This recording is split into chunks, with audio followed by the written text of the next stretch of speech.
Topic पे बढ़ते हैं। और सर आज जो टॉपिक है हमारा समझना बड़ा सिंपल सा है और इसके अंदर कुछ ज़्यादा आपको मेहनत भी नहीं करनी पड़ेगी, ठीक है। तो अब हमने एक बात देखना, सबसे पहले हम लोगों ने कितने मेथड पढ़े जब हमने चैप्टर स्टार्ट करा था। तो एक बार देखना, हमें निकालना है नेशनल इनकम। क्या निकालना था? नेशनल इनकम, जिसको हम बोलते हैं NNP-FC। कैसे निकालते हैं सर हम लोग? NNP-FC करके। और अब इसको निकालने के 3 मेथड थे। एक वैल्यू एडेड मेथड, जिससे क्या निकल के आता है, इसको लिख देंगे यहाँ पर। हाँ सर, अब हमें पता चल गया क्या निकल के आता है इससे। GDP-MP निकल के आता है। क्या निकल के आता था? GDP-MP निकल के आता था। अब सर इसी के जैसा एक और मेथड है, दूसरा है, या फिर ऐसा बोल सकते हैं इसके जैसा तो नहीं है, इसमें ये बोलेंगे पहला होता था प्रोडक्शन फेज, दूसरा होता था डिस्ट्रीब्यूशन फेज, जिसको हम इनकम फेज भी बोलते थे। और उसी फेज को देखते हुए ही यहाँ पर ये सर्कुलर फ्लो ऑफ इनकम के अंदर, ठीक है। तो सर्कुलर फ्लो ऑफ इनकम के अंदर जो सेकंड फेज होता था, अब उस पॉइंट की इनकम पकड़नी है, बस उस पॉइंट का पैसा पकड़ना है, उस पॉइंट की प्रोडक्शन पकड़नी है। और समझना, इनकम मेथड में बेसिकली क्या निकल के आने वाला है? NDP-FC। क्या निकलेगा जल्दी बताओ? NDP-FC निकलेगा। सर NDP-FC को हम किसी और नाम से भी जानते थे, कि आप लोगों को याद है क्या? 2 तरीके की इनकम होती थी, एक नेशनल और एक डोमेस्टिक। इसको क्या बोलेंगे सर? ये डोमेस्टिक इनकम है। कौन सी इनकम है? Domestic income. Sir domestic income को हमने कुछ समझा था, चलो बस इससे ज़्यादा नहीं समझते हैं, इससे ज़्यादा रिलेट करने की जरूरत नहीं है, सीधा आ जाते हैं हम पेज पे अपने और यहाँ पे लिखना स्टार्ट करते हैं। आ जाओ। हाँ कोई नहीं, इसके नीचे करते हैं, ठीक है, वरना बल्कि ये सही है, एक जगह से उठाना इजी रहता है। अब सर मेथड का नाम लिख लेते हैं, इट इज इनकम मेथड। और इनकम मेथड के अंदर हमें क्या निकालना है? NDP-FC निकालना है। क्या निकालना है? बेसिकली NDP-FC निकालना है। अब आप थोड़ा याद करना, अपने सर्कुलर फ्लो ऑफ इनकम के अंदर यहाँ पे सबसे पहले आता था प्रोडक्शन फेज, या ऐसे याद करते हैं, यहाँ लिखते थे हम लोग फर्म, यहाँ लिखते थे हम लोग हाउस होल्ड, ऐसा कुछ लिखते थे क्या हम सर्कुलर फ्लो ऑफ इनकम में? याद है आप लोगों को? इसके बाद फिर क्या होता था? जो प्रोडक्शन फेज स्टार्ट होता था, वहां पे क्या होता था? फर्म सर्विसेज लेती थी। कौन सी सर्विसेज लेती थी जल्दी बताओ? हाउस होल्ड से लेती थी फैक्टर सर्विसेज। कौन सी सर्विसेज? Factor services. जिसके बदले वो क्या पे करती थी हाउस होल्ड्स को? फैक्टर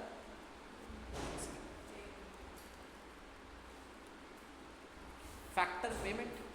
और क्या आप मुझे बता सकते हो फैक्टर सर्विसेज वो कौन सी थी? फैक्टर सर्विसेज हम बोल सकते हैं LLCE वाली होती थी फैक्टर सर्विसेज। और उसके बदले आप फैक्टर पेमेंट्स कौन सी करोगे? आप मुझे ये बता सकते होगा?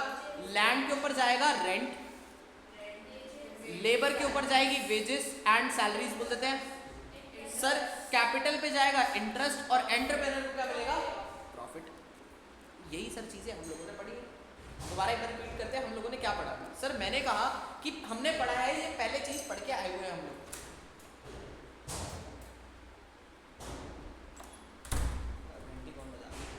तुम्हें भी आ रही है आवाज? हाँ ठीक है, मैंने कहा सर मुझे तो नहीं आई, ठीक है चल।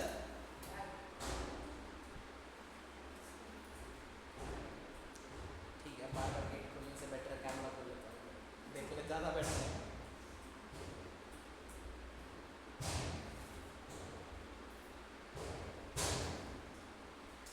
बाबा टाइप का कुछ चला गया, अच्छी बात है। चलो अब सुनना, तो मैंने कहा एक है फैक्टर पेमेंट होती है। अब सर बेसिकली फर्म है, हाउस होल्ड है, फर्म ने हाउस होल्ड से क्या ली थी? Factor services in the form of LLCE, land labour capital entrepreneur. और बदले में उन्होंने क्या दिया सर? फैक्टर पेमेंट्स पे करी। अब अगर एक बात बताओ, ये जो फैक्टर पेमेंट मिली, ये भी तो इकोनॉमी में जनरेट हुई इनकम ही तो है, क्योंकि सर फर्म ने क्या प्रोड्यूस करवाए होंगे? Goods and services. और फर्म को ऐसा मान के चलना, फर्म अपने लिए कुछ नहीं रखती है, सब बांट देती है। जब फर्म ने ये गुड्स एंड सर्विसेज प्रोड्यूस करवाए होंगे, तो फर्म सामने से क्या कॉस्ट रिकवर करना चाहेगी? जो उसने पे करा है वही तो रिकवर करवाना चाहेगी। और उसने पे क्या करा है सर? ऐसा सोच के चलना कि मान के चलो 100 यूनिट हमने गुड्स प्रोड्यूस करे। कितने यूनिट गुड्स प्रोड्यूस करे? 100 यूनिट। इसको बनाने के लिए हमें फैक्टर्स ऑफ प्रोडक्शन लगे होंगे 4, L, L, C, E, यही लगेगा। अब लैंड पे मान के चलते रेंट लग गया हमारा, इस 100 यूनिट को बनाने के लिए हमारा रेंट लगा 10,000 रुपीज का, रेंट लिख देता हूँ, ठीक है। ऐसा मान लेते हैं इस 100 यूनिट को बनाने के लिए, तो 100 यूनिट को बनाने के लिए रेंट। अब एक बात बताओ, ये बिल्डिंग है, इस बिल्डिंग में मान लीजिए चलो मैंने रेंट पे लिया 10,000 रुपए की बिल्डिंग ली, अब इसमें 100 बनाओ, 200 बनाओ, 400 बनाओ, लेकिन अब 100 बन गई ना, पूरे फाइनेंशियल ईयर की 100 बन गई, तो अब 100 पे पूरा रेंट कितना एलोकेट हो जाएगा, 10,000, और तो बढ़ेगा नहीं, ठीक है। अब इसके बाद लेबर लगी, मान के चलते हैं 7,000 रुपीज की लेबर लगी। इसके बाद जो कैपिटल लगाई थी उसका इंटरेस्ट भी जोड़ा होगा, क्योंकि हमने जो पैसे उधार लेके आए थे लगाए थे, उस पर इंटरेस्ट पे करा होगा, इंटरेस्ट पे कर दिया, मान के चलते हैं 3,000 रुपीज का, और एंटरप्रेनर का प्रॉफिट हो गया मान लो 10,000 रुपीज का। आप लोग मुझे बताओगे सर ये यूनिट मार्केट में कितने की बिकनी चाहिए? सॉरी एक जीरो रह गया, 30,000 हो जाएगा।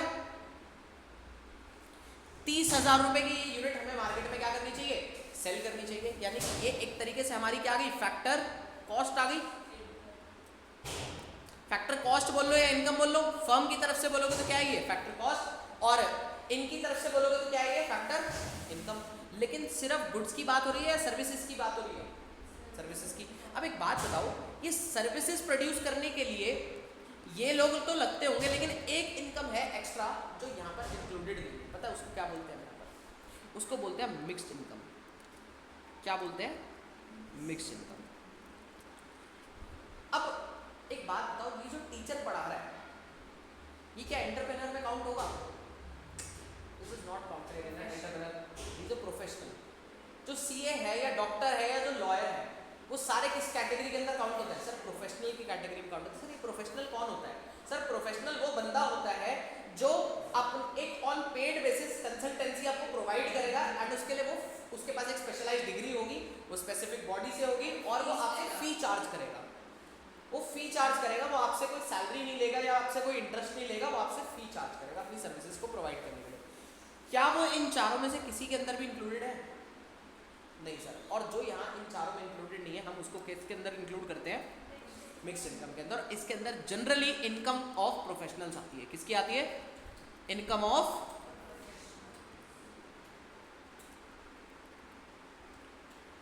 तो कंक्लूजन निकल के आता है सर इसको प्लस कर दो, इसको प्लस कर दो, इसको प्लस कर दो, 30,000 तो हुआ, लेकिन साथ में सर इसको भी प्लस करो, क्योंकि सर्विसेज को प्रोड्यूस करने में हकदार तो और भी कौन है? सर प्रोफेशनल भी है।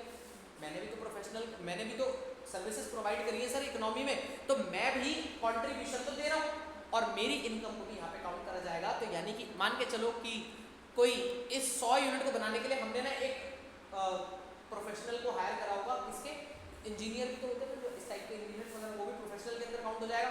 तो उसको हमने फीस दी थी, मान के चलते हैं 5,000 रुपीज़ की फीस उसको भी दी थी। चलो, तो अब इसकी फैक्टर कॉस्ट कितनी हो जाएगी? सर कहीं ना कहीं अगर इसको भी इंक्लूड कर दे तो सर हमारे पास टोटल आएगी 35,000। कितनी आएगी? 35,000। इतना समझ में आया सब लोगों को? पहले यहाँ तक कंक्लूडेड है तो बताओ, फिर आगे बढ़ेंगे। तो एक बार देख लो, आराम से नजर मार लो, लगे तो। लगता है मैंने तो मुझे लगता है सामने वाले सारी है, सबको नींद आ रही है आज, ऐसा कुछ है? सबको आ रही है? सबको आ रही है?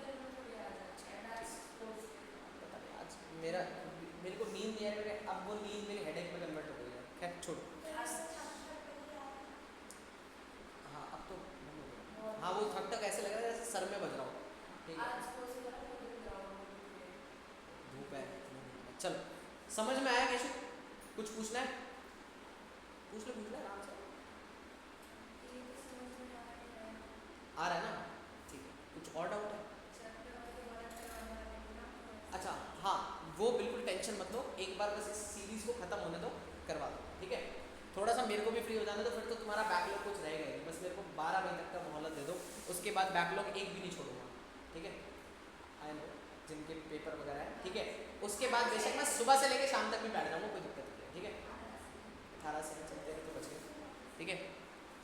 अब सुनना मेरी बात प्लीज़, हम वापस आते हैं। हमने क्या बात करी कि हम पढ़ रहे हैं इनकम मेथड, और हमें पता लगानी है हमारे देश की इनकम, क्योंकि हम लोग निकाल रहे हैं नेशनल इनकम, और देश की इनकम निकालने निकले हम, तो हमने कहा हमारे गुड्स एंड सर्विसेज जो प्रोड्यूस हुए होंगे वो तो प्रोडक्शन फेज में हुए होंगे, लेकिन अब प्रोडक्शन फेज कौन लोग इन्वॉल्व होते हैं, एलएलसी इन्वॉल्व होते हैं, और साथ में कुछ प्रोफेशनल्स भी इन्वॉल्व होते हैं। तो सब लोगों की इनकम जो हमने बांटा गया है, अगर हम उसको पकड़ ले तो भी तो इनकम ही पता चलेगी, तो भी तो क्या पता चलेगी, हमारे देश की इनकम ही पता चलेगी। हाँ सर बिल्कुल, और इस तरीके से हम लोग अपनी नेशनल इनकम निकाल लेंगे।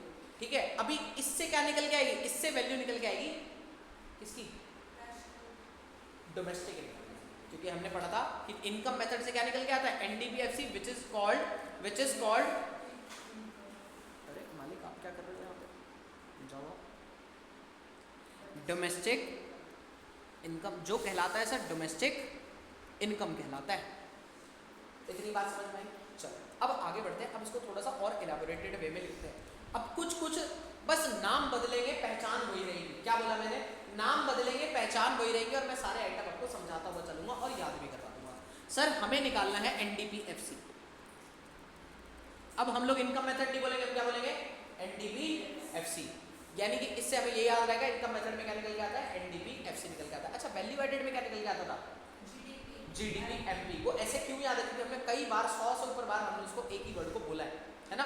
ऐसे ही हम इसको भी बोलेंगे, इनकम मेथड में क्या निकल के आता है, एनडीपीएफसी निकल के आता है। अब समझना सर, एनडीपीएफसी के अंदर हम लोग क्या इंक्लूड करने वाले थे, एक तो एलएलसी की इनकम और साथ में प्रोफेशनल्स की इनकम। तो एलएलसी की इनकम मतलब एल को क्या बोलेंगे, लैंड, लैंड पे क्या आता है, रेंट। बट रुक जाना सर, सिर्फ रेंट नहीं रहेगा। अब लैंड सिर्फ जरूरी नहीं है जमीन की बात हो रही है, यहाँ पर ऐसा भी हो सकता है मैं कोई राइट्स यूज करने के लिए दे रहा हूँ, राइट्स यूज करने के लिए साथ में रेंट एंड रॉयल्टी यूज करता हूँ। मैं इसको समझाता हूँ, क्या बोला मैंने, रेंट एंड रॉयल्टी। आप लोगों को रेंट तो समझ में आता है, किराया भाई आ रहा है, कोई दिक्कत नहीं, इसकी तो आप समझ जाओगे। रॉयल्टी क्या होती है,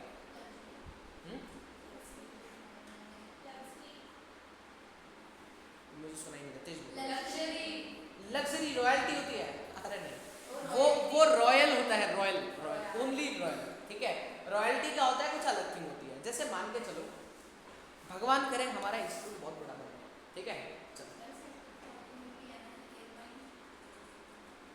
कौन सा सेक्टर 14, वो करियर पॉइंट है सर, ये करियर पॉइंट क्लास है, मैंने नाम चेंज कर दिया, इसका ट्रेडमार्क करवा लूँगा, टेंशन नॉट, उसके बाद फिर कोई इसका राइट यूज नहीं कर सकता, उसी से समझाता हूँ आप लोगों को। ठीक है, मान के चलो कल को हमारा इंस्टीट्यूट बहुत बड़ा बने और हमने इसका सब कुछ लोगो वोगो टैगिंग वैगिंग सब कुछ, और एक ना वेबसाइट होती है ट्रेडमार्क की, वहाँ पे आप अपना ट्रेडमार्क लोगे, 7-8 हज़ार रुपये लगते हैं, CS का साइन लगता है उसके ऊपर। ठीक है, अगर आपने वो ट्रेडमार्क ले लिया तो अब वो नाम आपके ऊपर रजिस्टर्ड हो चुका है, अब वो नाम आपका है। ठीक है, यानी कि ऐसे ही मान के चलते हैं, ये हमने CPC की एक ब्रांडिंग करा दी और इसको हम अपना क्या करा दिया, हमने इसका ट्रेडमार्क करा दिया। अब ट्रेडमार्क तो क्या करेगा, इसको प्रोहिबिट कर देगा कि कोई भी अदर पर्सन पूरी कंट्री में, ऑल ओवर द इंडिया, ये मेरा नाम मेरी परमिशन के बिना यूज नहीं कर सकता, नॉट यूज। कोई भी पर्सन जो है पूरी कंट्री में मेरा नाम कोई और यूज नहीं कर सकता। अगर कोई करेगा तो आई कैन उसको पेनल्टी लगवा सकता हूँ, कोर्ट में जाके केस डाल सकता हूँ, और इवन कोर्ट में केस डालूंगा तभी के तभी उसको अपना बिजनेस बंद करना पड़ जाएगा अगले 6 महीने के अंदर अंदर। ठीक है, दिस इज द लॉ। अब समझना, तो एक बात बताओ, लेकिन ये यतिका आती है मेरे पास और यतिका कहती है सर ऐसा करते हैं ना, देखो अब CPC गुड़गांव में तो काफ़ी बड़ा हो चुका है, ठीक है, तो एक काम करते हैं, let's a setup a branch इन देहरादून। मैंने कहा बहुत बढ़िया आइडिया, बट मैंने कहा यार मेरे पास तो इतना टाइम नहीं है, मैं मतलब कहाँ पढ़ाऊँगा, एक जगह पढ़ाऊँ, यहाँ पढ़ाऊँ, वहाँ पढ़ाऊँ, कैसे पढ़ाऊँ। तो यतिका कहती है सर एक काम करो ना, आप नाम दो, आगे मैं करती हूँ, मैं पढ़ाती हूँ आप जाकर। ठीक है, मैंने कहा चल ये भी ठीक है आइडिया। ठीक है, तो ऐसा हुआ, हमने एक देहरादून में ब्रांच ओपन कर दी, बट अब यतिका चाहती थी सर देखो मैं आपके अंडर काम नहीं करूँगी, मैं अपने ही काम से काम करूँगी क्योंकि मुझे बॉसी नेचर फील करना है। मैंने कहा ये भी ठीक है, तो मैंने कहा एक काम करते हैं, तेरे को मैं अपना नाम दे देता हूँ सिर्फ, और तू जाके वहाँ पे अपने हिसाब से सारा सेटअप कर ले, और एक काम करियो, सारा बिजनेस तेरा, सब चीज़ें तेरी, सारी मैनेजमेंट तेरी, बस मेरे को दे दियो क्या, एक पेमेंट, एक रेकरिंग पेमेंट जिसको हम बोलते हैं रॉयल्टी। ये ब्रांच सेटअप करी है यतिका ने। ऐसे ही मैकडी के साथ होता है, ऐसे ही डोमिनोज के साथ होता है। आप डोमिनोज, मैकडी वो अपनी ब्रांचेस हर जगह सेटअप नहीं करते हैं, बस आप उसकी फ्रेंचाइजी परचेज करते हो, और फ्रेंचाइजी परचेज करके आपका सिर्फ काम इतना होता है, हर सेल पर आपको उनको रॉयल्टी देनी पड़ती है कि हाँ भाई इतनी इतनी रॉयल्टी मैं आपको दे रहा हूँ। And this is called the concept of royalty. समझ में आया? दिस इज नॉट वो लग्जरी। ठीक है, चलो बढ़िया था, अच्छा है, मैंने पहली बार सुना कि हाँ किसी ने बताया लग्जरी। ठीक है, हाँ ठीक है, चलो समझ में आया, यहाँ तक क्लियर हुआ। तो एक अब एनडीपीएफसी में सबसे पहला लैंड आता है, लैंड के ऊपर कौन सी इनकम मिलेगी? रेंट, और साथ में क्या मिल सकती है? रॉयल्टी। क्योंकि देखो टेंजिबल थिंग की बात करें तो लैंड हो गया, बट इनटेंजिबल थिंग की बात करें तो क्या लग गई? रॉयल्टी लग गई। अगर मैंने अपनी गुडविल दी, ट्रेडमार्क दिया, कॉपीराइट दिया, पेटेंट दिया, एनीथिंग, वो सब किसके अंदर इंक्लूड? रॉयल्टी के अंदर इंक्लूड। अब पहली चीज आप एनडीपीएफसी के अंदर क्या इंक्लूड करोगे? Rent and royalty. अब दूसरा समझना, साथ में आप ऐड करोगे। अब मैंने बोला था कितनी इनकम ऐड होती है? एक तो 4 एलएलसीई वाली, और साथ में कौन सी? प्रोफेशनल वाली। तो एल एल, दूसरा एल किसके लिए? Salary and wages. तो हम उसको ये बोलेंगे वेजेस एंड सैलरी। अब वेजेस एंड सैलरीज का लेकिन नाम बदल के कुछ और हो गया, कंपनसेशन ऑफ एम्प्लॉइज। ठीक है, यहाँ क्या लिखेंगे? कंपनसेशन ऑफ, है वही मैं बोल रहा हूँ ना, नाम अलग है, काम वही है सर, कुछ अलग नहीं है।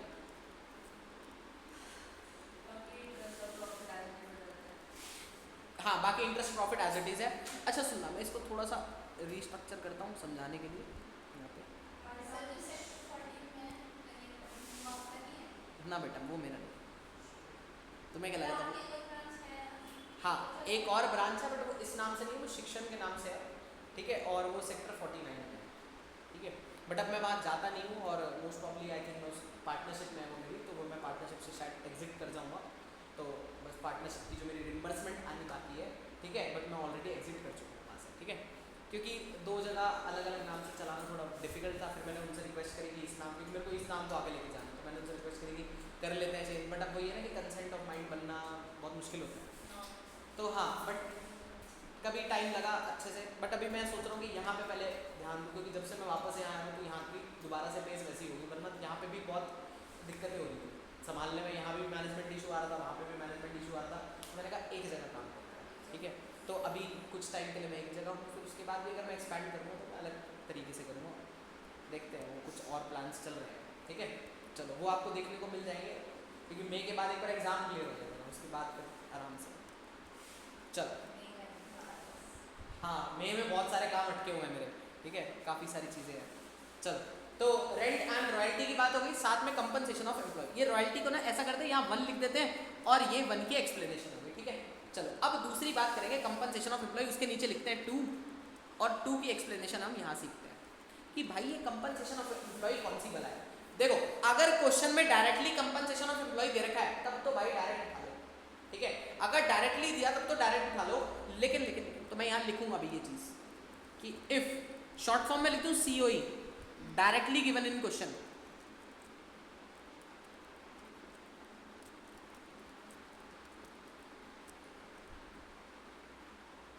एन क्यों आ गया? अगर जो क्या है sir, if COE directly question के अंदर गिवन है, तब तो आपको only consider this, only consider COE, तब सिर्फ आप COE को कंसीडर करके चलो, उसके अलावा आपको कुछ ऐड प्लस करने की जरूरत नहीं है। अगर नहीं दिया, इफ नॉट, तब क्या करना है? देन कैलकुलेट करो COE को। और COE कैसे कैलकुलेट करना है? ये COE कौन है भाई? ये COE है कंपनसेशन ऑफ एम्प्लॉइज। ठीक है, कंपनसेशन ऑफ एम्प्लॉइज। अब सुनना, हम अपने एम्प्लॉइज को कैसे कैसे पैसे दे सकते हैं? सर कैसी बात है सर, हम अपने एम्प्लॉइज को कैसे कैसे पैसे दे सकते हैं, समझना बड़े आराम से। तो आपको बस ये समझना है, एक तो हम वेजेस एंड सैलरीज दे सकते हैं इन कैश में, जो आपके पापा या सबको हम लोगों को मिलती है। डन, यानी कि हम किसी को सैलरी किस में दे सकते हैं? कैश में दे सकते हैं। कैश बोलने का मतलब सर बैंक अकाउंट में देना, वो भी सेम ही है, वो भी कंसिडर, कैश और बैंक, ये दोनों चीजें लिखी। ठीक है, कोई ये मत बोलना मेरे से सिली क्वेश्चन कि हाँ सर बैंक अलग से लिखेगा, नहीं।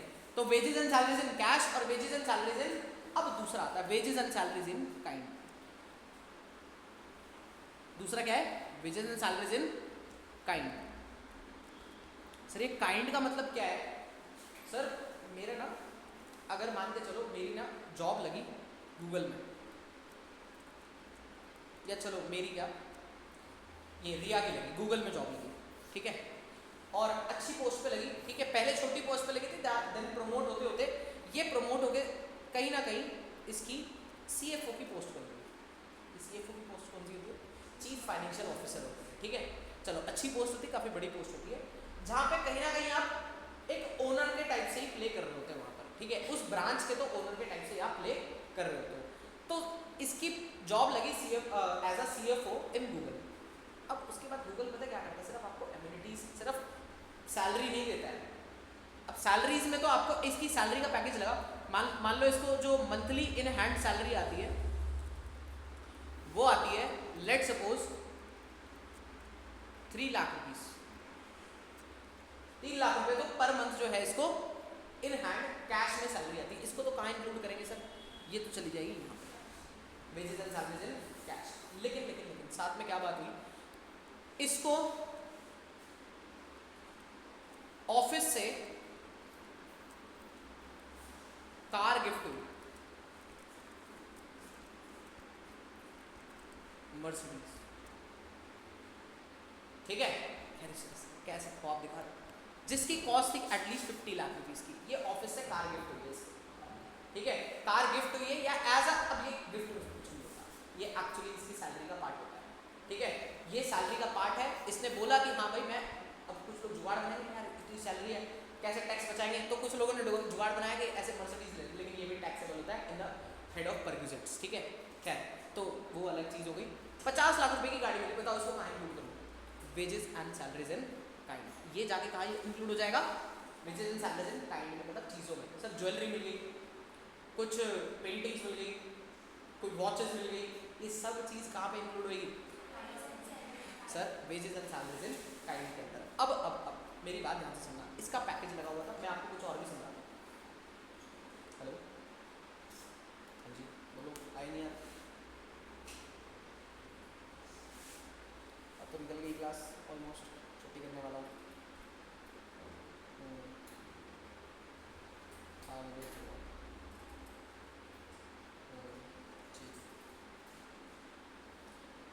चलो क्या बात कर रहे थे हम लोग? हाँ, वेजेस एंड सैलरीज काइंड समझ में आया। अब मेरी बात थोड़ी ध्यान से समझना। अब गूगल क्या करता है ना, गूगल उसके जितने भी एम्प्लॉइज हैं, अब एक ऊपर से सरकार ने कुछ मैंडेटरी गाइडलाइन बना कि ये सब लोग ध्यान से समझना, ये भूलोगे आप, ठीक है, ये तो दोनों नहीं भूलने वाले। अब रिया को क्या होता है ना, अब हर वक्त ये काम तो नहीं करती रहेगी, कभी तो बुढ़ापा भी आएगा, कभी बैठना भी पड़ेगा, थक जाएंगे काम कर करके। कुछ लोग अर्ली रिटायरमेंट भी ले लेते हैं 40 साल की उम्र में, 35 ईयर्स की उम्र में, तो कहते हैं कहाँ ये 3 लाख रुपए क्या ही हुआ। तो अब लेकिन आप, इसीलिए गवर्नमेंट ने पीछे से कुछ रेगुलेशन लगा रखी है।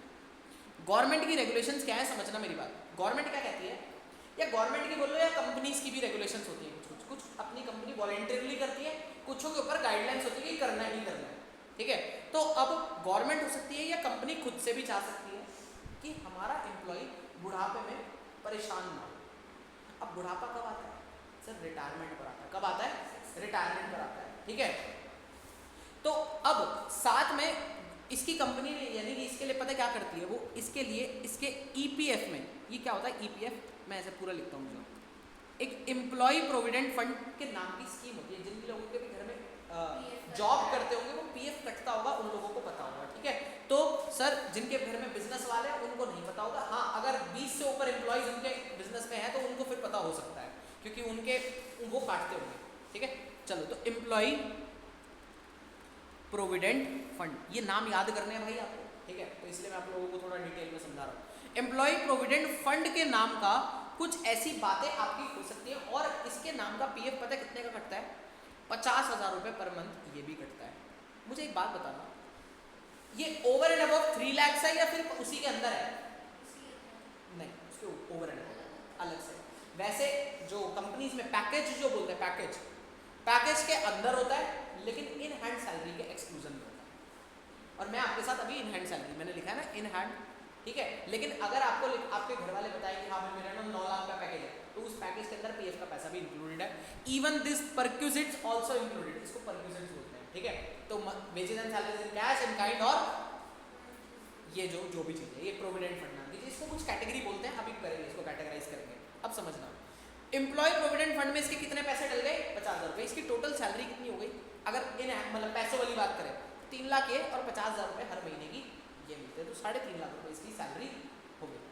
साथ में सुनना, सर कह रहे हो कंपनी है या मजा मजा दिला रखा है? ऐसा ही है सर, ऐसा होता है, ऐसी जॉब्स मिलती हैं, लेकिन आप लोग उसके लिए मैंने आपको जो चीज़ें बताता हूँ उन पर ध्यान दिया करो, ठीक है। यही चीज़ें हैं जो आप लोगों को कल आपका लाइफस्टाइल चेंज करेंगे, ठीक है। हंसी आ रही है, ठीक है, बट हाँ ऐसा होता है। इवन इससे भी बहुत ज़्यादा परक्यूजन्स आपको मिलते हैं, ठीक है। चलो अब मेरी बात ध्यान से सुनना सर। एक साथ में ना पता है यही इसको, अब हमारा एम्प्लॉय अच्छा रहे, अच्छा खासा रहे, कहीं लुढ़क पुढ़क गई कहीं ना कहीं किसी दिन, मतलब लुढ़क पुढ़क मीन्स गिर पड़ गई, स्कूटी चला के आती है ना, तो स्कूटी से गिर गई, टांग वांग फुटवा ली अगर, तो उसके लिए सर साथ में मिलेगा हेल्थ इंश्योरेंस, जो कंपनी भरती है। जो ये नहीं भरती वो कैसे कौन देगा? हेल्थ इंश्योरेंस कंपनी देगी, कंपनी पैसे भरती है उसके। और लेट सपोज उसका भी खर्चा जाता है, बढ़िया वाला इंश्योरेंस है भाई, 5 स्टार वाला रूम लो, सब चीज लो, आराम से बैठो, कोई दिक्कत नहीं है। वहां पे आप हॉस्पिटल में जाओ, मस्त 5 स्टार होटल में आप जाके अपना इलाज करवाओ हॉस्पिटल, ठीक है। चलो अब कितने रुपए? 20,000 रुपए पर मंथ का आपका ये भी जाता है। मुझे बताओगे आप इसका पैकेज कितने का हो गया? 50,000, 20,000, 70, 370 ये हो गया, और 50 लाख की गाड़ी तो अलग ही कर दो, है ना। चलो और साथ में सर रुक ही नहीं रहा है ये तो मांझरा, हाँ सर ये रुक ही नहीं रहा है। अब मेरी बात ध्यान से सुनना, फिर साथ में क्या मिलता है? लाइफ इंश्योरेंस सुना आप लोगों ने? लाइफ इंश्योरेंस जिंदगी के बाद में, जिंदगी के साथ में, उल्टा बोल दिया, जिंदगी के साथ में, जिंदगी के बाद में, ठीक है। तो लाइफ इंश्योरेंस, अब बाल बच्चे हो, सब चीज होगी, जिंदगी चलेगी, और मान के चलो ये जो इंश्योरेंस प्रीमियम इसका जाता है, जब भी ये बुढ़ापा आएगा, खत्म हो गई, टर्म लाइफ होता है एक अलग तरीके का होता है कि जिसपे आपको मेच्योरिटी में मिलता भी है, ऐसा कुछ होता है, उसमें आपको 10 करोड़ का क्लेम भी मिलेगा अगर उम्र से पहले लुढ़क गए। ऐसा होता है, टर्म लाइफ इंश्योरेंस होता है जिसमें 90 आपको प्रेडिक्ट करना पड़ता है कि मैं इतने साल जीऊंगा, उससे पहले अगर एक साल पहले, 2 साल पहले जब भी लुढ़क गए तो आपको पैसे मिलते हैं, जितना भी अमाउंट आपका, जितने की पॉलिसी होती है। हाँ बेटा जुआ है, अगर नहीं मरे तो फिर आपका वो लैप्स हो गया, लेकिन अगर मर गए तो फिर आपको अच्छा खासा अमाउंट मिलता है वो। हाँ वो डिपेंड करता है प्लान के ऊपर, अलग अलग तरीके के प्लान होते हैं, जिसमें कुछ होता है कि जिसमें कुछ मिलता है 70%, 60%, या फिर हाँ कुछ सुसाइड वो केसेस में तो नहीं मिलता, वो तो लैप्स कर, ठीक है।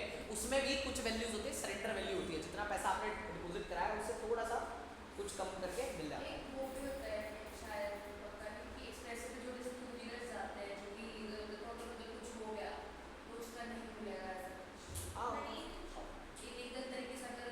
इमिग्रेंट्स जो जाते हैं वो बोल रहे हो?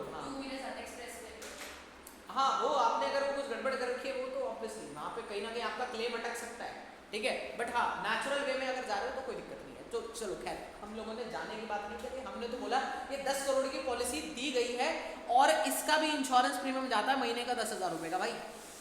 अब आप एक बात बताओ, ये जो सारी चीज़ें मैंने आप लोगों के साथ डिस्कस करी, मैं रेड से हाईलाइट कर देता हूँ उसको।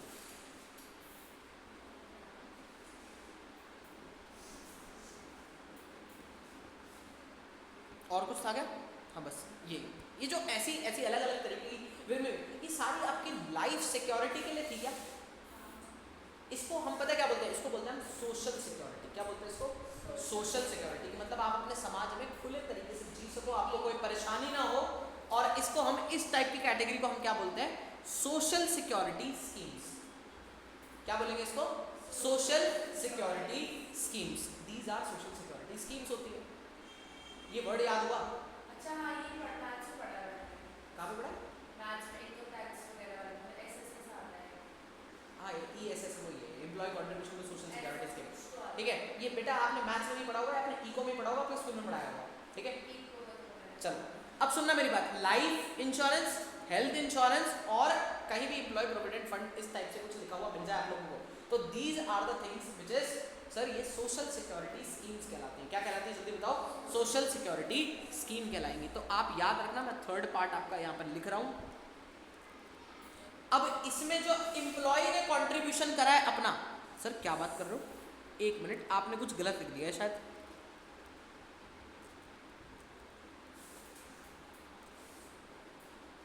थोड़ी जगह कम पड़ गई है ना। कोई बात नहीं, जगह तो अपने हाथ में है। नहीं, इसको इसी पे रखते हैं।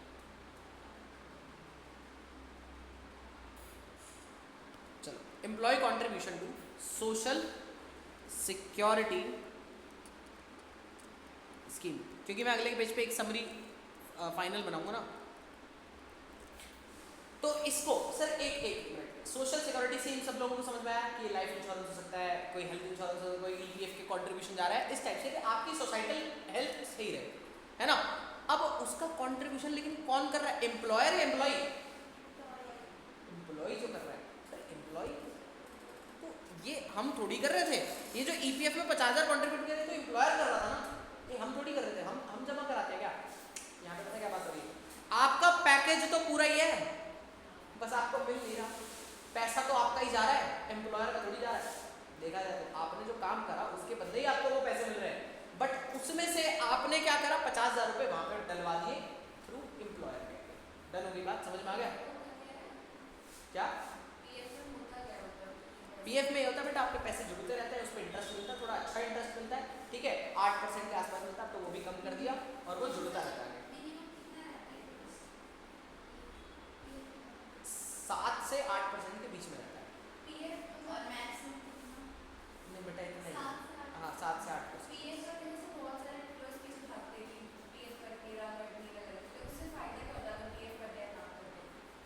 देखो फायदा ये रहता है कि आपने एक पैसा, देखो सब लोगों का एक जो कॉर्पस जमा होता है, ठीक है, थ्रू आउट द रिटायरमेंट, कि हाँ भाई जब रिटायरमेंट मिलेगी तो कम से कम 15-20 लाख रुपये वो जुड़ जाता है। अगर आपने 10-20 साल जॉब करी है तो अच्छा खासा, अगर आपकी इस टाइप के देखो हर महीने 50,000 रुपये जुड़ रहे हैं, तो अब लेट सपोज करके देखो आपके 10 साल बाद वो कंपाउंड करके कितने ज़्यादा होंगे। आप लोग अगर पढ़ रहे होंगे तो वो अप्लाइड मैथ्स के अंदर वो सिंपल इंटरेस्ट नहीं, कंपाउंडिंग इंटरेस्ट जो पढ़ रहे होंगे अगर आप लोग, तो उसको करके देखना कितना ज़्यादा हो जाएगा, ठीक है, इस टाइप से रहता है, ठीक है। कोई डाउट यहाँ तक? चलो जी, तो कंपनसेशन ऑफ एम्प्लॉय के अंदर क्या क्या आएगा जल्दी बताओ। 3 चीज़ें आएंगी, 3 चीज़ें याद करनी है सिर्फ, wages and salaries in cash, wages and salaries in kind and employ contribution to social security scheme.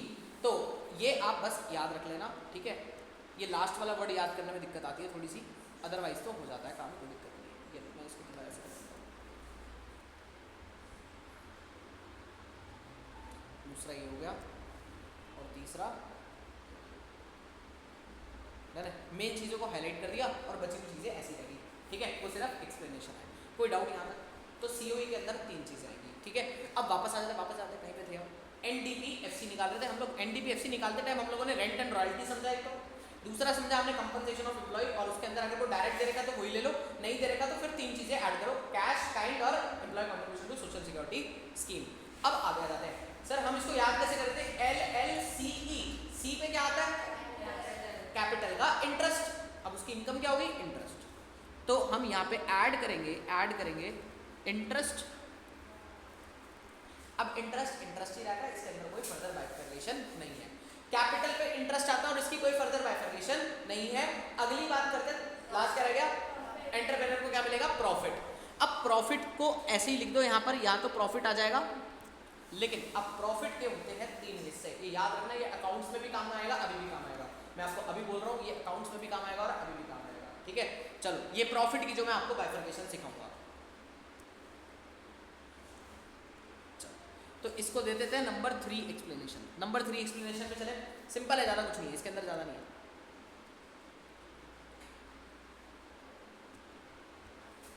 चलो, ऐसा बोलना सर, प्रॉफिट के अंदर, प्रॉफिट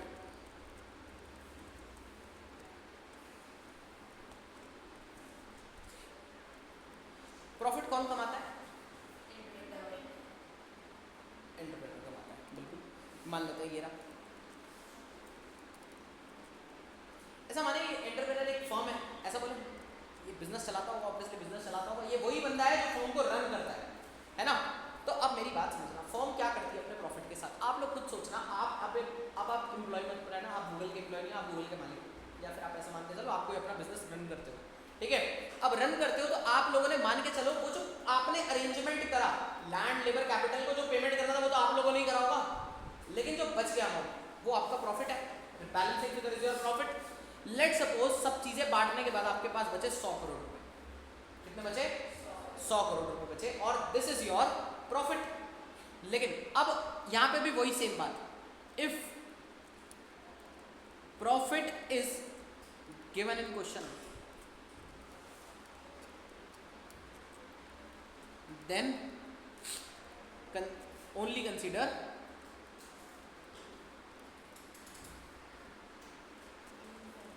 प्रॉफिट।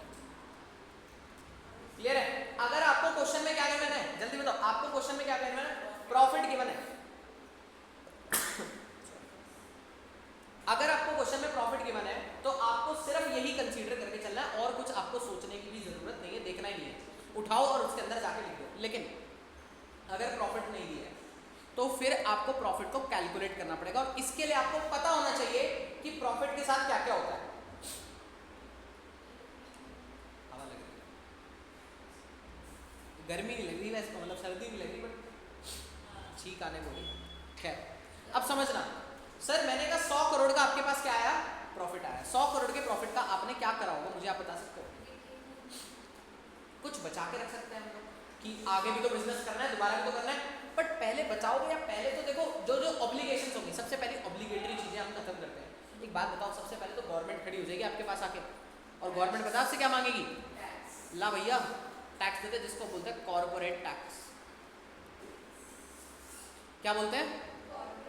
कॉर्पोरेट टैक्स ले जाएगी। लेट सपोज आपसे वो कितने का लेगी? 30 करोड़ का आपसे टैक्स लेगी। क्या बात है सर, 30 करोड़ टैक्स पे कर दिया हमने। हो सकता है सर जब 100 करोड़ कमा रहे तो 30 करोड़ पे भी कर सकते हैं, ठीक है। चलो इसके बाद अब कंपनी का स्ट्रक्चर क्या होता है, मैंने आप लोगों को कल भी कंपनी का समझाया था। जब कंपनी से आपको पैसे निकालने हैं ना, अकाउंट्स के अंदर मैंने थोड़ा बताया था कि जब कंपनी से पैसे निकालने का तरीका क्या होता है। कंपनी से पैसे अगर आपको पर्सनल यूज के लिए निकालने हैं, हम तो यहाँ तो क्या कर लेते हैं, सोल प्रोप्राइटरशिप में तो ड्राइंग्स कर लेते हैं, बट कंपनी में ड्राइंग्स नहीं कर सकते हम। कंपनी में ड्राइंग्स अलाउड ही नहीं है, प्रोहिबिटेड है, ठीक है। तो फिर क्या करते हैं सर, कंपनी में जब हमें पैसे विड्रॉ करना होता है ना पर्सनल यूज के लिए, तो हम लोग डिविडेंड डिक्लेयर करते हैं। क्या करते हैं? डिविडेंड डिक्लेयर करते हैं। मतलब अगर मेरे को इस प्रॉफिट में से कुछ अपने पर्सनल यूज के लिए यूज करना है, मतलब ये एंटरप्रेन्योर की अपनी भी तो कोई जिंदगी होगी, अपने भी बाल बच्चे होंगे, उनके लिए है ना, तो उनके लिए कुछ पर्सनल यूज के लिए अगर इसको पैसा यूज करना है तो ये किस फॉर्म में लेगा, जल्दी बताओ? डिविडेंड फॉर्म में इससे विड्रॉ करेगा। उसको हम ड्राइंग्स नहीं बोलते, उसको क्या बोलते हैं? डिविडेंड। लेट सपोज इसने ना अपने पर्सनल के लिए इसने निकाल लिए 10 करोड़,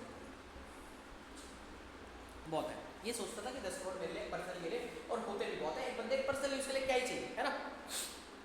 तो जिसको बोलेंगे हम डिविडेंड। कितने का निकाल लिया? 10 करोड़, ठीक है। ये लो जी, 10 करोड़ का इसने डिविडेंड निकाल लिया। अब बताना है इसके आगे, अब जो पैसा बच गया वो कहां पड़ा हुआ? फर्म में। इसको बोलेंगे हम अनडिस्ट्रीब्यूटेड प्रॉफिट, या फिर बोल सकते हैं रिटेन्ड अर्निंग। क्या बोल सकते हैं? रिटेन्ड अर्निंग बोल सकते हैं। तो जो भी पैसा इसने अपने पास बचा के रख लिया उसको हम बोलेंगे अनडिस्ट्रीब्यूटेड प्रॉफिट, और या फिर ये बोल सकते हैं हम इसको क्या बोलेंगे? रिटेन्ड अर्निंग्स बोलेंगे। ये समझ में आया आप लोगों को? क्लियर है? और ये कितना बच जाएगा इसके पास, बता दो एक बार मेरे को। 60 करोड़ इसके पास पड़ा रहेगा। किसके पास? कंपनी के अंदर, ठीक है। तो कंपनी के बाहर कौन सी चीज है? 30 करोड़ गया, कॉर्पोरेट टैक्स बोलोगे आप जिसको,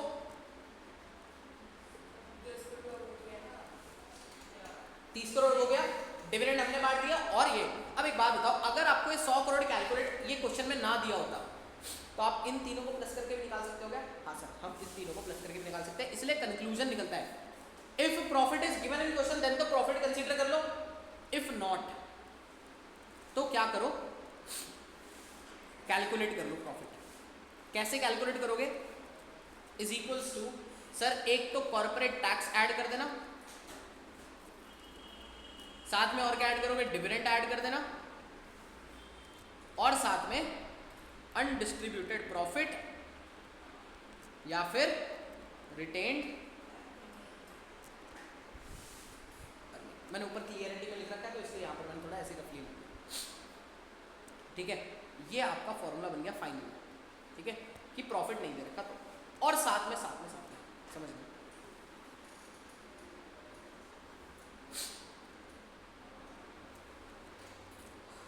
हो गई है, सारी इनकम खत्म हो गई, रेंट एंड रॉयल्टी आ गया, कंपनसेशन ऑफ एम्प्लॉय आ गया, इंटरेस्ट आ गया और प्रॉफिट आ गया। सब कुछ समझ में आ रहा है? जो कुछ भी लिखा हुआ है ऐसा तो नहीं अनजान हो उससे? बिल्कुल डिटेल मैंने सारी चीजें एक्सप्लेन कर दी। हाँ लिख लो।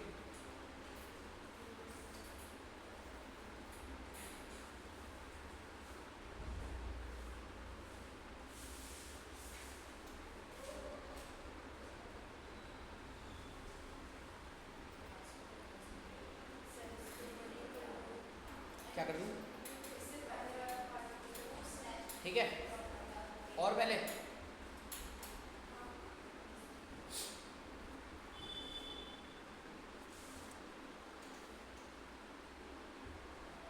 अब ठीक है, लिख लो। दिख रहा होगा सारा कुछ भी नहीं दिख रहा ऐसा?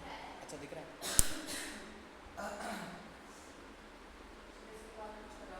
ना ना बस हो गया, आगे भी क्लास समझ है।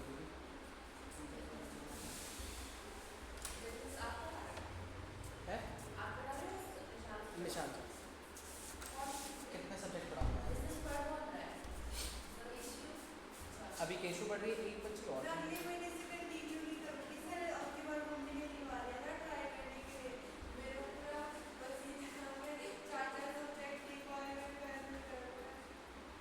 तो पढ़ने तो है ही, लेकिन ये भी तो बता।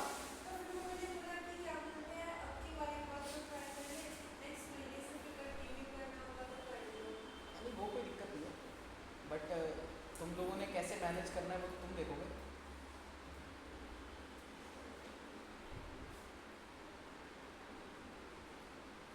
मैं तो 2 ही सब्जेक्ट पढ़ाता हूँ वैसे। मैं पहले बीच में बहुत सारे सब्जेक्ट पढ़ाता था। सॉरी सॉरी सॉरी, जब मैं पहले बीच में दूसरे इंस्टीट्यूट में जाता था तो मैं वहाँ पे टैक्स भी पढ़ा रहा था, एएफएम भी पढ़ा रहा था।